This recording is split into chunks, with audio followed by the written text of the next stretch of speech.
Okay, cerca y lejos.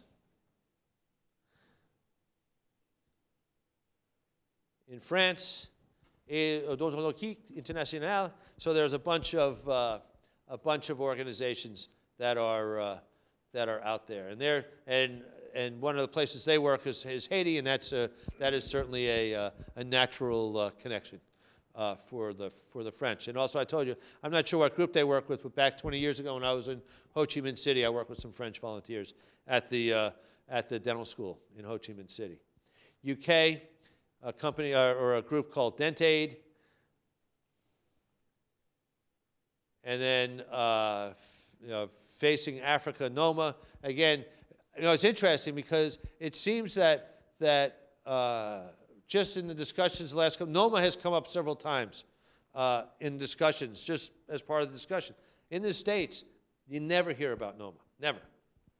But here, several people had just mentioned it as a problem. So are you guys seeing that here in the EU at all, or people who are moving, or is it just that you've had so many volunteers who've gone to Africa who have worked with these patients? No, only in Africa. Right. So but you're probably you guys are volunteering, and you have a bunch of folks who go there and then come back and tell you what's going on. Is that the way it's working? They go back and reconstruct here as well. I'm sorry? High-profile reconstructions of known victims in the UK. Okay. Okay. Yeah. One of my friends used to do, as a microbiologist from Baltimore, was working on the microbiology of NOMA while he was still actively teaching and actively working. So there are a lot of Facing Africa is a interesting organization. You look at some of the pictures, just incredible what happens to these poor folks.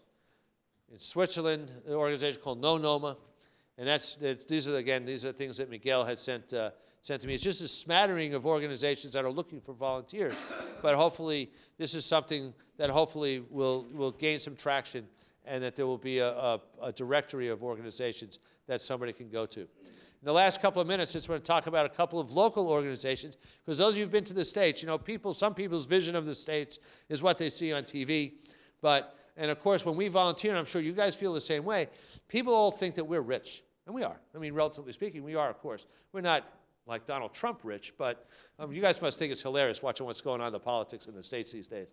But it's entertaining for us too. Don't get me wrong. But the point is, certainly on a comparison level, in the world scale, we are certainly at the top of the scale. But just like over here, what you're dealing with and what others are dealing with, we have the same problems at home in the States. And so we have what are called Mission and Mercy clinics and remote area medical projects as well. And recently, MOM celebrated its 15th anniversary. It was started by the Virginia Dental Association 15 years ago. And this is their website that shows, you can see some projects from last year and earlier this year. This is my friend Terry Dickinson, who's the executive director of the Virginia Dental Association, who's the father of MOM. And this is my friend Steve Aloof. It's interesting. They do dentures at these clinics, and we do dentures on our project. Basically, they've developed a denture template that has the teeth already there with a thermoplastic acrylic, and basically, literally, you do a quick set maxillomandibular impression, pour it up in stone, get the teeth to match the ridge, then you literally take the template, put it in boiling water, adapt it to the model, making sure that you're not tipping the teeth, adapt it to the model, and then basically do a hard reline. Post-dam it, there you go. Hour and a half. Upper and lower, hour and a half. It's no worse. No, I'm serious. But that's something, if you guys know, somebody yesterday was talking about doing dentures, and I was curious to see how they did them. But if you guys are interested in this type of technology, I'll be glad to share that information with you guys. Okay? So, yeah, the company they have is a little company called Benchmark Dental, and I've got their phone numbers and contact information. If you guys just call them and you say you guys know me, and then they'll hang up. But then when they pick the phone up, it's Richard, easy.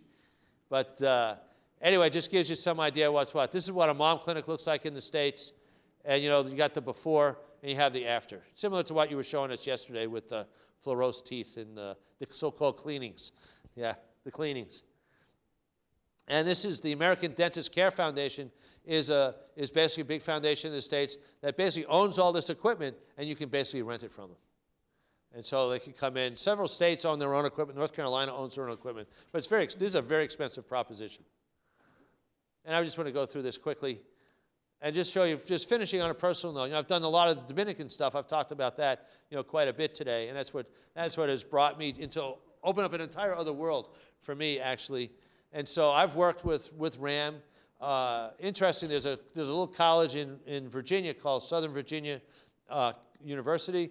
And the pre-dental students run this project. They organize themselves with RAM. It's not run by the faculty or the administrators at the college. It is run by the pre-dent students. And so I had the pleasure of working with them a couple of years ago. These are just a couple of RAM ideas of RAM projects. The guy who started RAM is a guy named Stan Brock. And they do international projects. They're not just they're based in the States, but these guys will go all over the place. They have a couple of planes, and he loves to fly everywhere. And so they'll do a lot of South American projects, Central American projects as well. He used to be in the States. There used to be a TV show when I was a kid called Mutual of Omaha's Wild Kingdom. He was the veterinarian on the show. And so he made a lot of money on TV and then started doing these kinds of things. But that's Stan Brock on the left. And at Southern Virginia University. And let me see, I think it's the next pic. There I am. You see, actually, I do work. I don't just gab. I actually can do a little bit of work from time to time. And this is one of the pre-dent students from Virginia Tech helping me out. Also, Mission of Mercy in North Carolina is a very big operation. And it's incredible that, the need is incredible, even at home. I don't have to go very far. I just go to a homeless shelter 10 minutes from my house to work. And yes, I have done that multiple times. But this is a Mission of Mercy project with some of the students from East Carolina University. The impact is great. As you guys know, you do it once, you do a few people. But you keep doing it, all of a sudden, it really becomes quite a big thing. We also work at the Greenville Community Shelter, which is the homeless shelter. We have a dental bus. And there's my wife, Cheryl. There I am with some dental students and some dental residents. A little bigger project in one of the neighboring communities. So, other resources. Last thing. Hesperian Health Guides. Guys, this is a foundation in the States. There's a book called Where There Is No Dentist. You guys familiar with this book at all? Yeah, I have it. Where There Is No Dentist comes in, I think, English and Spanish and maybe a couple other languages. Murray Dixon is a Canadian dentist who wrote it, and several of us have had the privilege of contributing to the latest edition. And this book is written for local health promoters and local folks where they don't have trained dental personnel. And so it's got lots of chapters on what healthy teeth and gums should look like, and then basically doing some basic things. It would cringe. Most of you guys would cringe. Certainly the attorneys would love this here, apparently, in the UK, if to see that you have non-trained people taking out teeth. But, the thing is, in some cases, if there's nobody else there, what are you going to do? And as somebody talked about, toothaches driving you to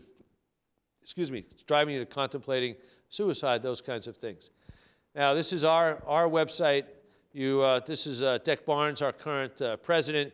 You recognize this guy in the middle, but this is what we're doing now with the ICD in the States, is really promoting these types of presentations and promoting volunteerism around the U.S. There's some other interesting print resources. Again, these are U.S.-based. There's a group called Christian Medical and Dental Association, which, it's irrespective of what your religious bent is, these books are really nice. And because they really give you very good perspective. They give it to you from a Christ-centered perspective, but that's okay. But a lot of the other stuff in the book, for those of you trying to get your head organized around doing these kinds of projects, these books are really very, very good. So, your mission, get ready, get set, go. I always feel that way every year. I spend a lot of time getting ready, get set, and go, and boom, before too long, I'm right back at home. And these are the online resources. These are all on the handout. I will leave with whomever. I don't know who the best person. I have one copy of the handout. I will leave you guys. You guys should have all gotten the handout in your emails, right? Yeah. So that one, there's that one, but then there's the course outline also. There should have been like a 12-page course outline that you guys got, right?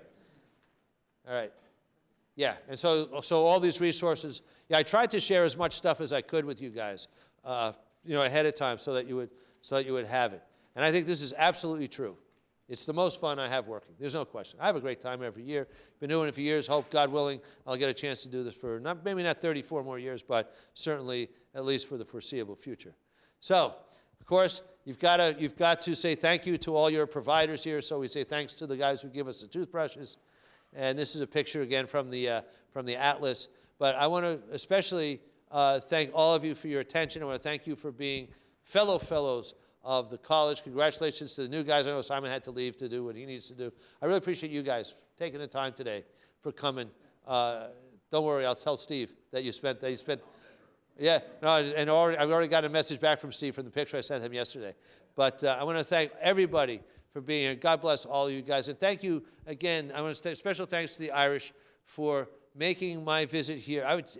I was told before I came that everybody here is incredibly friendly, and everybody I've met here has been incredibly friendly. And I hope it keeps. Yes, everybody has been, Connor. Everybody has been. So even you. But realistically, no, it has been great. Thank you guys for your time and attention.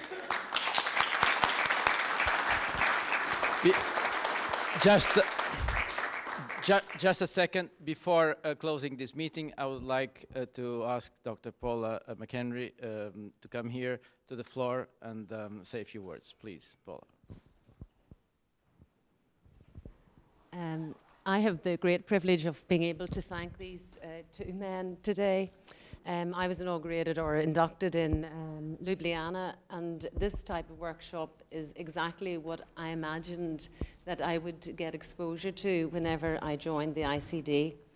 It was Gilles' idea to try and introduce a workshop like this to let us all know what you are already doing and what we and how we might do some more, and how much better it is to have had an expert like Frank here all the way from the States to show us how it's done, to give us all those practical tips on how to do it, and also how to avoid all the possible complications and things like that.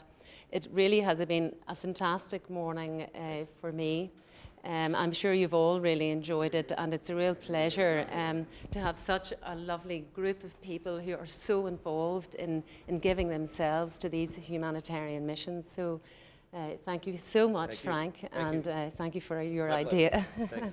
Okay, so thank you Thank very much.